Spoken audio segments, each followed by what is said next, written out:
Lori, what was your inspiration for mountain climbing? Well, it started back in the 1970s. I was in the kitchen with my dad, and he said that someday he wanted to go to Africa and climb Mount Kilimanjaro. And I loved him dearly. Dad was a good runner and an athlete.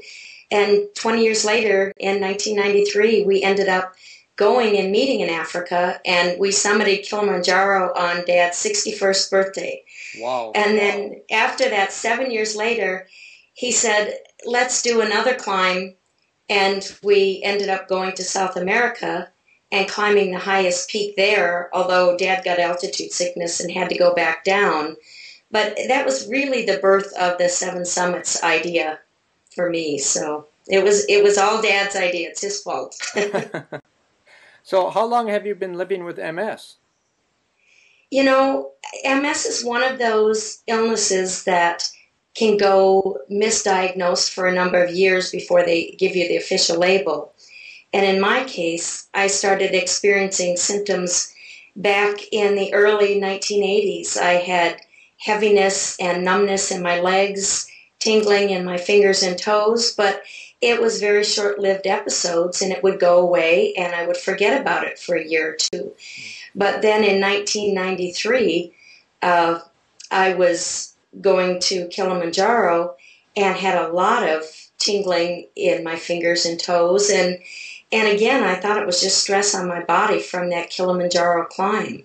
But it wasn't until 1999 when I woke up one morning with literally half of my body numb as I set my foot out of the bed that morning that the official diagnosis of MS came. So at that point, I really wanted to accelerate the climbing, and I did the next 6 mountains after the time that I was diagnosed with MS. Wow. Now, climbing a mountain is awfully physically demanding. So did your MS symptoms flare up during the climb, or how did you manage that? Most of the time, I was pretty symptom-free. But on Denali, it was an extremely strenuous climb, especially for a woman. I had to carry 60 pounds on my back and pull another 60 pounds in a sled.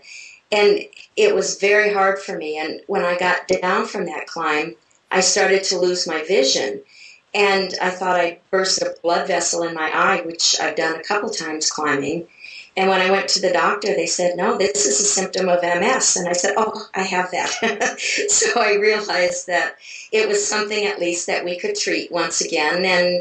And I was experiencing symptoms. But with MS, you'll get a flare-up. It will last for weeks or months. And then generally it goes away. And that's been the case with me. I treat the individual flare-ups, and then they go away for sometimes a couple years at a time. So when you're climbing a mountain, you have a plan B if you get a flare-up in the middle of a climb? Yes. With my neurologist's help, I take a prescription with me on the mountain. I also tell the climbing companies that I have MS should I need to take the medication. But that will help alleviate the inflammation that my system would be feeling if I had a flare-up, and it would give me enough time to make a decision whether I needed to turn back or not. Okay. Now, the 7 summits, was Everest the final and 7th summit on your list? Yes, thank goodness. Okay. The 7 summits, means the highest peak on each continent, and I saved the 2 most expensive climbs for the end. I saved Antarctica, which I climbed in November of this last year, and then Everest was the final summit. So you had in the back of your mind all these years that Everest would be the final one to cap off all these adventures. Well, actually, I originally thought I will climb 6 of the 7 summits, and I'll never try Everest because to me, it was just out of my league. But, people have said, why did you do Everest? And I was a teacher of elementary kids for 20 years. And my goal as a teacher was to tell kids to believe in yourself and don't be afraid to try things. And, I finally said to myself, well, how can you tell others to just give it a shot if you're not going to try Everest just because you think it's too hard? So that was when, about a year ago, I called it my leap of faith day, that I just, some little switch in my brain turned and said, do it. You're not getting any younger. Just give it a try. There's no failure in that. And so that's what I did. I have no sponsors, so I went to the bank and I took out a huge loan. And they kind of laughed when I said it was for Everest, and they asked if my dad would co-sign in case I died on the mountain. But, I just felt like it was time to believe in myself enough to give it a shot. And how about your family and your dad, your husband? They believe in you as well. Well, yes, my parents have always been the kind to tell me to just, go for the gusto. And Mom would always say, you go, girl. And, so I felt like, again, I wasn't getting any younger. This was the time to do it. And, my parents were very supportive. And my partner, Jim, knew that this had been a dream of mine for 16 years, so it was time to give it a shot. Wow. Were you afraid during your Everest climb?